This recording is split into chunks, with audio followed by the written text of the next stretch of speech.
আসসালামু আলাইকুম। দাঁতের মাড়ি ক্ষয় কেন?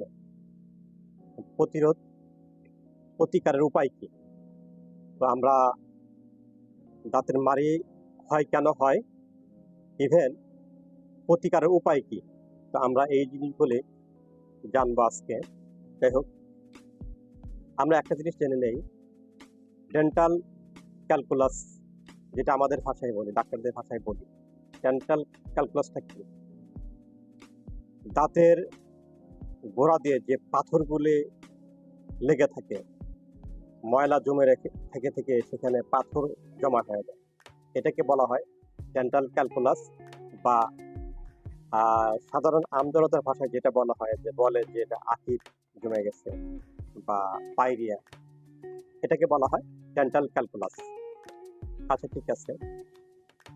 তো এটা প্রতিকারের উপায় কি? এটা প্রতিকারের উপায় হচ্ছে আমরা ব্রাশ যতই করি, 3 বেলা বা 4 বেলা যেটাই করি না কেন, এটাতে কাজ হতে হবে। যে কোনো একটা ডেন্টাল কেয়ারে যেতে হবে, গিয়ে হচ্ছে আপনার স্ক্যানিং করে নিতে হবে। স্ক্যানিংটা করলে কি হবে? স্ক্যানিংটা আমরা সাধারণত অনেকে ভয় পাই।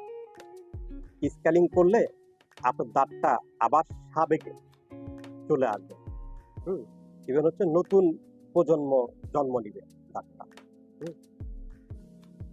আবার নতুন যৌবন ফিরে পাবে। স্ক্যানিংটা করার পর দাঁতটা ওয়াশ করে নেওয়ার পরে 3টি কাজ রয়ে যায়।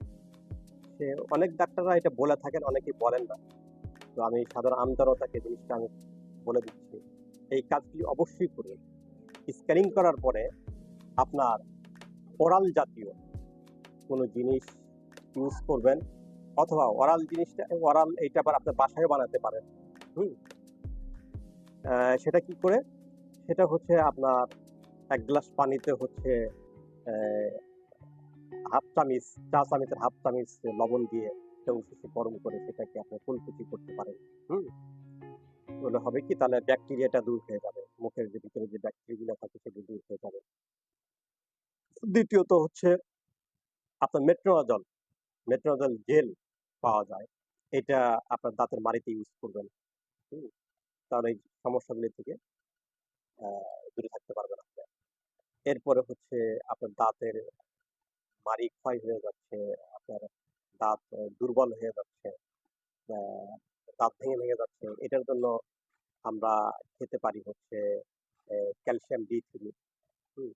এই সকল নিয়ম অবশ্যই আমরা যেন ডেন্টাল কেয়ার থেকে জেনে নিব। ইভেন হচ্ছে যে যারা আমার আলোচনাগুলি শুনছেন, এই স্ক্যানিং করার পরে এই 3টা জিনিস অবশ্যই আমরা ব্যবহার করব এবং সেবন করব। তো সকলকে ধন্যবাদ জানিয়ে সুস্বাস্থ্য কামনা করে আমার আলোচনা এখানে শেষ করছি। দেশ ও দেশের বাইরে যারা আমার আলোচনাগুলি শুনছেন, প্রত্যেককে ধন্যবাদ জানিয়ে আমার কথা শেষ করছি। তো আমার চ্যানেলটিকে আপনারা বেশি সাবস্ক্রাইব করুন এবং আমাকে আমার কাছ থেকে জানার চেষ্টা করুন, যে আমি যেন আপনাদেরকে বেশি ডেন্টাল বিষয়ে জানাতে পারি। সকলকে ধন্যবাদ।